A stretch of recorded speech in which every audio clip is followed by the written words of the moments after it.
Quando eu era criança, o meu sonho era salvar o mundo. Acho que toda criança tem um pouco disso, né? E vocês podem pensar, ser criança é fácil, basta acreditar. E sabe o que eu acreditava? Teve um dia que eu acreditei que eu podia voar. E saindo do supermercado com meu pai, eu não tive dúvidas. Eu corri e pulei. De uma altura mais ou menos de uns 2,5 metros, 3 metros. Assim, muito que eu podia voar. As únicas coisas que eu consegui foram quase matar meu pai do coração, algumas escoriações do corpo e vários hematomas. Mas, voltando a salvar o mundo, eu acredito de verdade que as pessoas que são enviadas para esse planeta, elas vêm por esse motivo, para fazer diferença. É claro que muitos de nós, quando crescem, acabam acreditando que a si próprios já estão fazendo um grande negócio. Bom, naquela época eu não tinha noção do que eu queria fazer. Mas eu dava indícios que já seria alguma coisa um pouco diferente. Porque eu colecionava joaninhas. E eu era empreendedora. Porque chegou um momento que eu tinha tanta joaninha, que eu resolvi. Claro que era uma forma lucrativa de libertar essas joaninhas. Porque nenhuma criança ia conseguir segurar a joaninha na mão. E quando a joaninha voava, a gente ria. E eu até achava que eu estava vendendo felicidade. E teve um dia que eu descobri que nem todo mundo é igual. Porque teve um que chorou. Mas ele chorou tanto. Que a mãe dele resolveu ligar para minha mãe, pedindo que no dia seguinte eu levasse uma joaninha para ele comprar. Bom, quem conhece a minha mãe, foi o fim do meu negócio. Sem contar que no dia seguinte a escola inteira tinha joaninha. Olha lá. Sem contar que no dia seguinte a escola inteira tinha joaninhas, né, de graça. Mas também não me deixei abater. Afinal de contas, o bom empreendedor é aquele que corre atrás das oportunidades, né? E se as oportunidades não aparecem, né, a gente cria. E sim que eu comecei a vender raspas de lápis de cor. Eu ficava horas e horas apontando lápis de cor. Trabalho árduo, uma paciência, principalmente para uma criança que tinha uma certa hiperatividade. Mas eu estou falando tudo isso para vocês porque, quando eu fui convidada a dar esse TED, eu pensei, e agora? Como que eu vou falar? O que eu vou fazer? E passou um filme na minha cabeça. Deve ser muito parecido com aquelas pessoas assim que estão à beira da morte, né, que o filme passa pela cabeça. Provavelmente foi alguma coisa assim que aconteceu.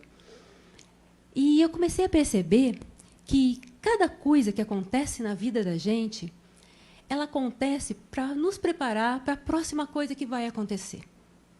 E hoje, embora eu continue ainda, né, querendo salvar o mundo, eu quero ser feliz, como a maioria das pessoas que chegam numa determinada idade. E, no meu caso, eu procuro isso nas pequenas coisas. Como o sol batendo no rosto, o vento, o sorriso e a alegria dos filhos. Ou, então, ao pé da letra, com as coisas pequenas. Porque eu trabalho com nanotecnologia. Coisas que são milhões de vezes menor que um grão de areia. Não é fácil você trabalhar com o que você não vê. Não é. Você tem que acreditar. Como quando você era criança. Então, essa história de que o que os olhos não veem, o coração não sentem. Aqui, não tem nada disso, não.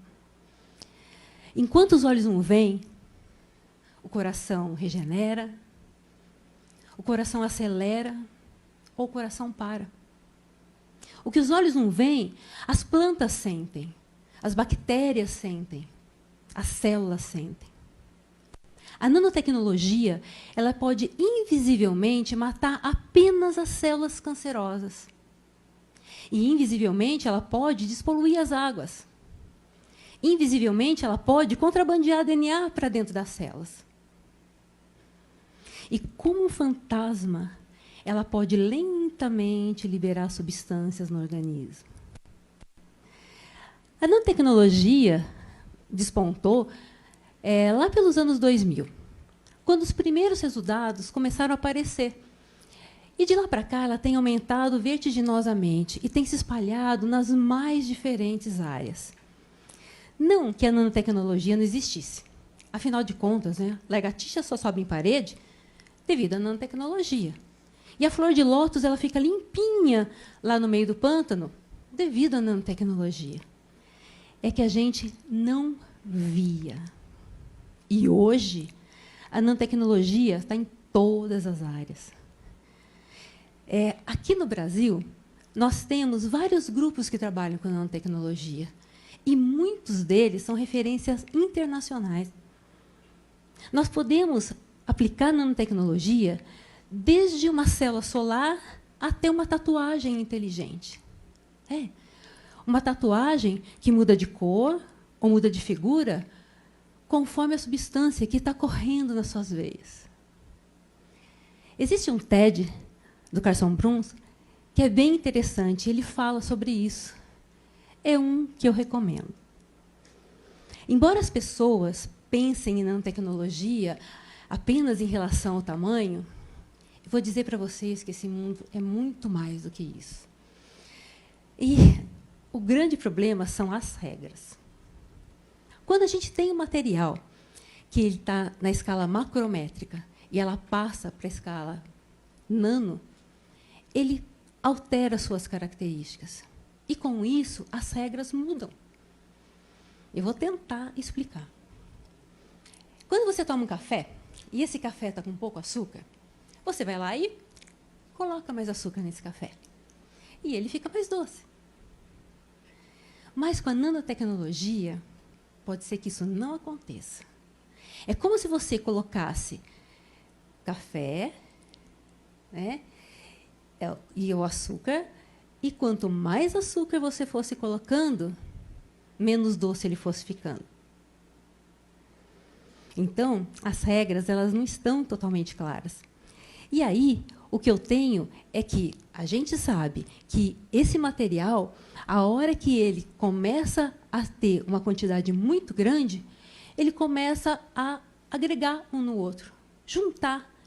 E, com isso, ele sai do mundo nano.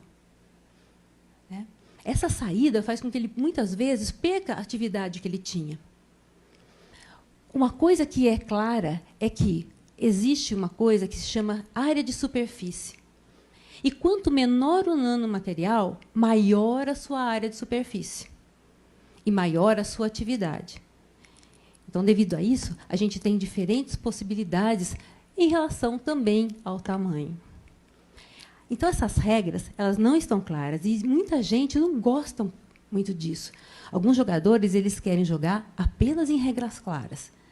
Mas existem aqueles que estão aí, né, para as coisas novas. Outra coisa interessante é que, quando você trabalha com nanomaterial, ele é único. E, com isso, eu não posso generalizar. Por exemplo, eu não posso dizer que uma nanopartículas de prata elas são tóxicas. Não posso. Porque existem as que podem ser tóxicas, mas existem as que não são.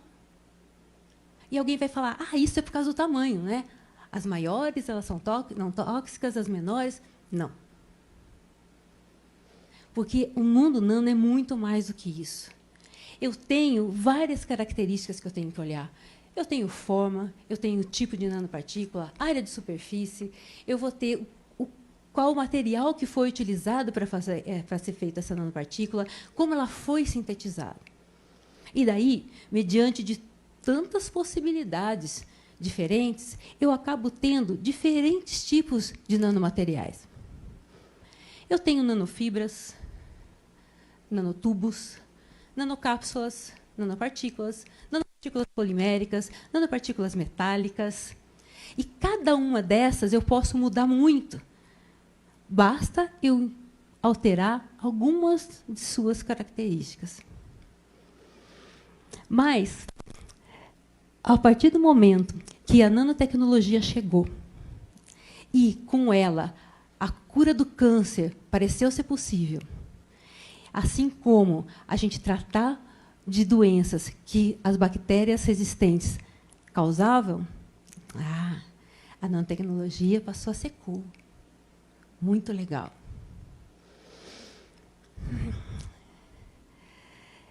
Embora isso seja uma coisa interessante, né, existe um problema. Porque, na tentativa de ficar na moda, a gente acaba tendo alguns trabalhos que não são de boa qualidade. Principalmente para aqueles que não trabalham na área. Porém, embora tudo isso, nós temos imensas possibilidades. E eu vou citar algumas aqui para vocês. Por exemplo, a meia anti-odor. Meias que trazem nanopartículas de prata, que são bactericidas, né? E, com isso, as bactérias não se desenvolvem. Imagina, adeus chulé. Eu tenho um amigo que é muito ligado nessas coisas de economia de água, né? Ele virou e falou assim, nossa, Renata, isso é interessante. Essa meia não precisa nem ser lavada. Eu falei, Só que agora saiu a versão cueca. Uma outra coisa é que, baseado lá naquela flor de lótus, que nunca se suja, essa vocês já viram na internet. Eles criaram um tecido, né, que também não suja. E o que vocês viram? Derruba café, limpinho. Derruba suco, limpinho. Os carros não vão ter mais risquinhos.